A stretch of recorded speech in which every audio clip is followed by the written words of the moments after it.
Good morning, everybody. Ire here. Just wanted to come and talk a little bit this morning for Meditation Monday. I am recording this outside, so if you hear any crowing in the background, there we go. Sorry about that. My roosters are very happy this morning. So, Meditation Monday. I was going to do a meditation this morning for y'all, but just felt led to do this instead. So, I had talked about last week in a post. Hopefully you saw it. If not, go check my feed or the group, and you will see it.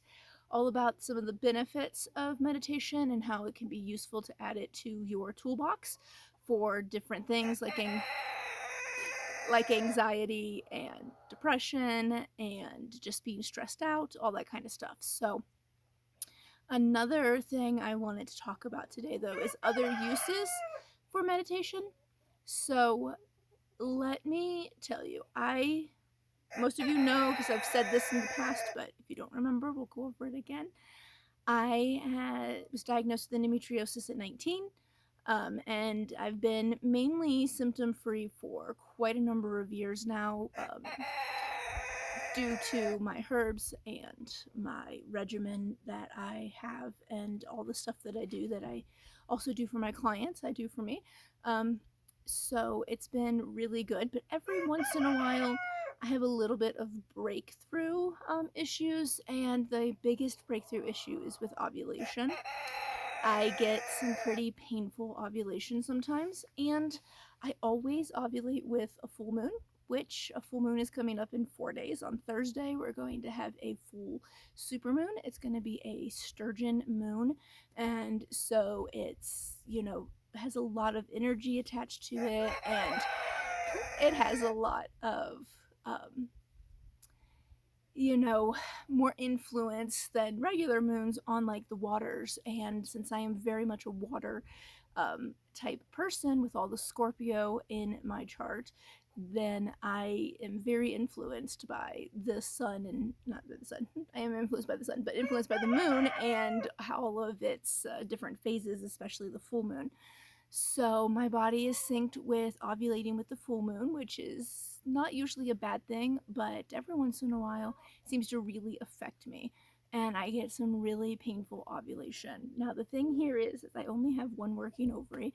My other ovary has decided, I don't know, years ago that it didn't want to do anything anymore, which is fine, but the other one is taking over everything because of that. And so sometimes it gets a little aggravated, and it gets a little irritated, and it gets a little mad, and so it can be pretty painful.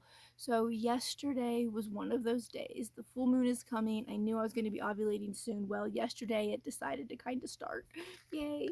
So it was pretty painful, and I was kind of miserable, and I was just laying there, and I was like, I don't want to just lay here and be miserable all day. Like, I'm okay, maybe I can enjoy the day 100% because I'm not feeling well. So I miss my morning walk that I usually take every day. And so I was like, yeah, but I don't want to just lay here in misery. Like, um, I just want to be able to, just get up and cook meals for my family, or even just get up and get myself some stuff, right? So I forced myself up. I got some peppermint, and I made some peppermint tea. And while that was steeping, I went and I sat down and I put in my earbuds with my music that I use for meditation playing on it. And I put myself into a pretty deep meditative state where I was saying that I am inhaling healing and exhaling pain. And I did that for probably 20-30 minutes pretty deeply, and finally felt like it was time to come out. I felt like a calling to stop. So I came out of the meditative state, and my pain was gone, completely gone. And it stayed away for probably a good like 8 to 10 hours. It did come back a little bit at night, but I went ahead and took magnesium at that point, and I drank all my peppermint tea, which helps with spasms.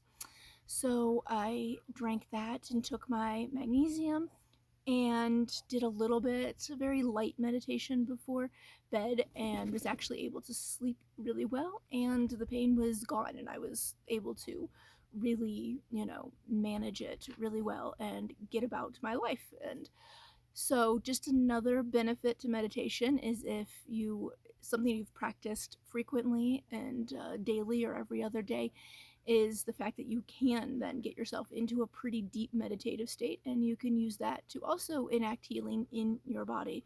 Um, my pain is still gone this morning.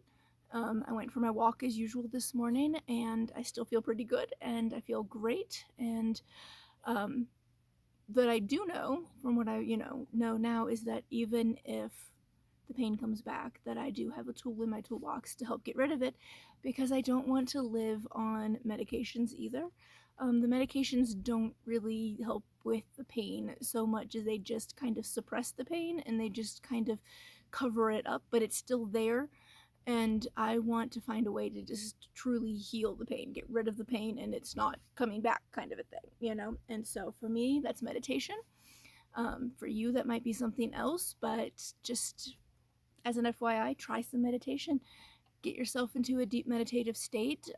This is not just an anecdotal thing. I've talked to several hundreds of people that have done similar things. Someone I know who's a close friend actually was able to meditate herself out of a bowel obstruction.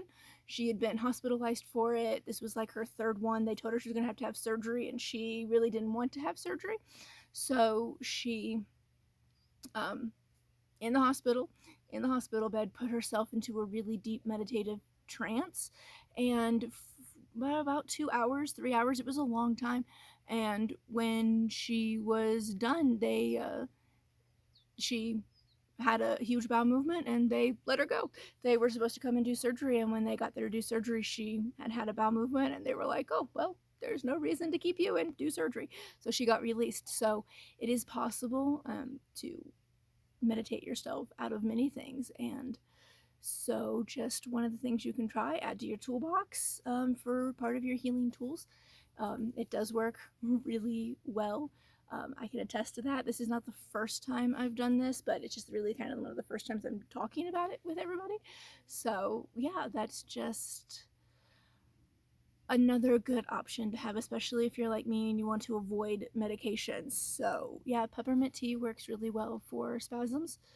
So that's something that easy to get that you can try as well. Magnesium works really well for that. A lot of times, if you're deficient in magnesium, you'll get spasms and cramps more easily. So taking a magnesium supplement every day could also be helpful. There's a few other teas that you can try if it's uterine cramping that you're having. Wild yam tea works really well for that as well. It is actually a specific for uterine pain. So, yeah, it works really, really great for that. So, that's definitely another one that you can try. And then combine that with some meditation and see what happens. So, yep, that's everything I wanted to say today for that. Next week, we will try to do a meditation and go from there. So, bye, everybody.